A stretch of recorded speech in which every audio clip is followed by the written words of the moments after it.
Je m'appelle Marie-Hélène Mélune, CRHA. Aujourd'hui, à Chronique, le sujet est la dépression.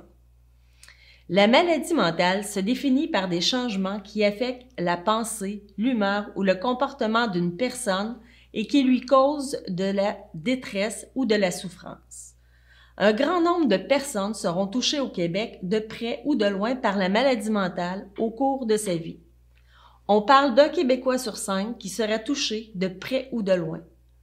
La dépression, les troubles anxieux et les psychoses se retrouvent parmi les maladies mentales les plus courantes. La schizophrénie, les troubles de la personnalité, les troubles de l'alimentation et les troubles organiques du cerveau font partie des maladies mentales.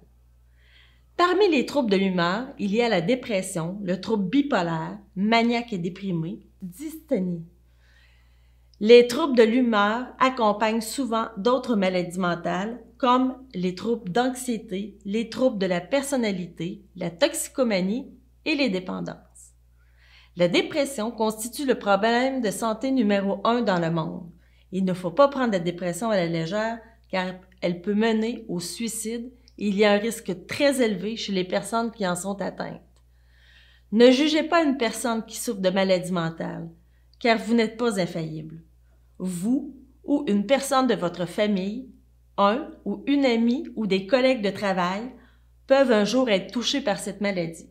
Malheureusement, nous entendons souvent des préjugés sur les personnes qui sont déprimées, tels « ils ne veulent pas s'aider » ou ceux qui aiment donner des conseils comme « allez, fais un sourire, remonte-toi le moral, pense positif ». Vous n'aiderez pas une personne déprimée avec ce genre de conseils. Vous pouvez remarquer des signes qui se manifestent souvent chez les gens qui souffrent de maladies mentales, telles que la dépression, à savoir. Vous pouvez reconnaître des signes de changement chez la personne, soit par son comportement. Souvent, vous remarquerez que la personne s'isole, qu'elle a beaucoup plus de difficultés à se concentrer, elle est anxieuse et elle a l'air triste.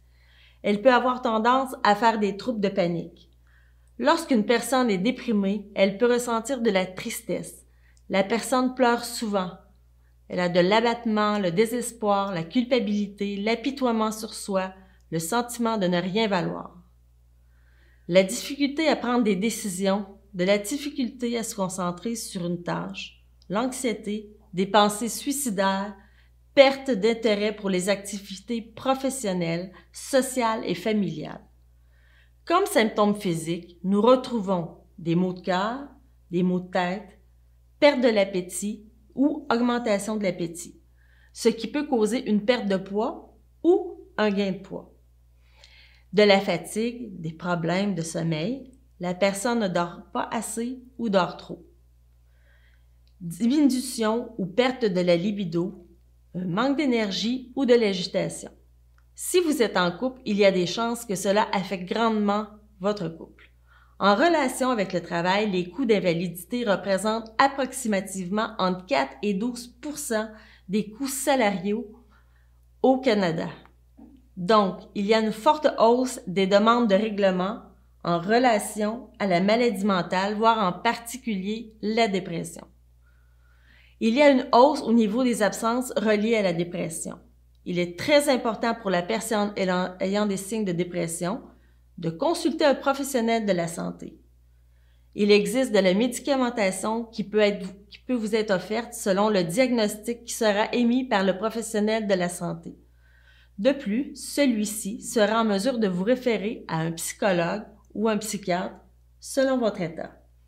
Il ne faut pas oublier que la thérapie cognitive peut être un traitement très efficace. Si vous connaissez une personne qui présente des symptômes de dépression, n'hésitez pas à la référer aux organismes qui pourront prendre la personne en charge. C'était Marie-Hélène Mélune pour Mélune TV.